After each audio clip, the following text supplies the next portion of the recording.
Assalamu alaikum. In today's video, I wanted to focus on the word insan or al-insan in the Quran. This word is translated as man, and it's really a generic form of a man. And these verses, which I've collated, basically describe the nature of man and why he is unjust, ungrateful to God. There is a lot of insights to be gained from these verses. So let's begin. And God desires to make lighter for you, and man was created weak. Chapter 4, verse 28. And when affliction touches man, he calls to us on his side, or sitting, or standing. Then, when we remove his affliction from him, he passes by as though he had not called to us about an affliction which touched him. Thus is made fair to the committers of excess what they do. Chapter 10, verse 12. And if we cause man to taste mercy from us, then remove it from him, he is without hope and ingrate. Chapter 11, verse 9. He said, O my son, tell thou not thy dream to thy brethren, lest they plan a plan against thee. The shaitan is to man an open enemy. Chapter 12, verse 5. And he gives you of all that you ask of him. And if you should count the grace of God, you could not calculate it.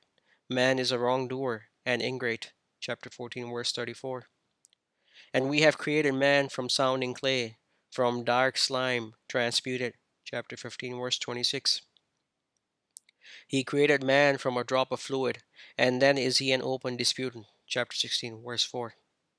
Now, in the previous two verses, you might notice a contradiction because the verse before this one talked about creating man from sounding clay, and the next one talked about creating man from a drop of fluid. Actually, what it's referring to is that the first creation of man was from sounding clay, and the subsequent creation, as in the generations of men that have come from the original man, their creation is from a drop of fluid, that is semen. Anyway, to continue. And man calls for evil by his call for good, and man is hasty. Chapter 17, verse 11. And every man we have attached his fate to his neck, and we will bring forth for him on the day of resurrection a decree which he will find unrolled. Chapter 17, verse 13. Say thou, if you possess the treasuries of the mercy of my Lord, then would you hold them back for fear of spending, and man is miserly. Chapter 17, verse 100. And man says, when I am dead, will I be brought forth alive? Chapter 19, verse 66. Man was created of haste. I will show you my proofs, so ask not me to make haste. Chapter 21, verse 37. He led me astray from the remembrance after it reached me, and the shaitan is a traitor to man. Chapter 25, verse 29. And we enjoined upon man goodness to his parents, but if they strive to make thee ascribe a partnership to me, to that of which thou hast no knowledge, then obey thou them not. Unto me is your return, and I will inform you of what you did. Chapter 29, verse 8. And when affliction touches man, he calls to us. Then when we confer upon him grace from us, he says, it has but been given me according to knowledge. The truth is, it is a means of denial, but most of them know not. Chapter 39, verse 49. And we have created man, and we know what his soul whispers to him, and we are nearer to him than the jugular vein. Chapter 50, verse 16.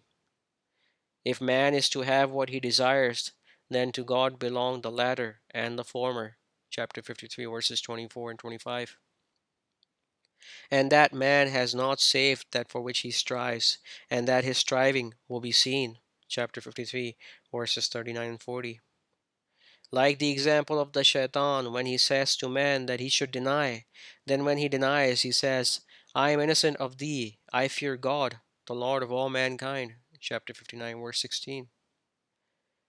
Man was created anxious when evil touches him, distressed, and when good touches him, withholding.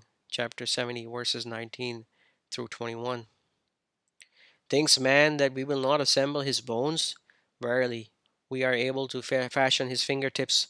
The truth is, man intends to be unrestrained ahead of him. Chapter 75, verses 3 to 5.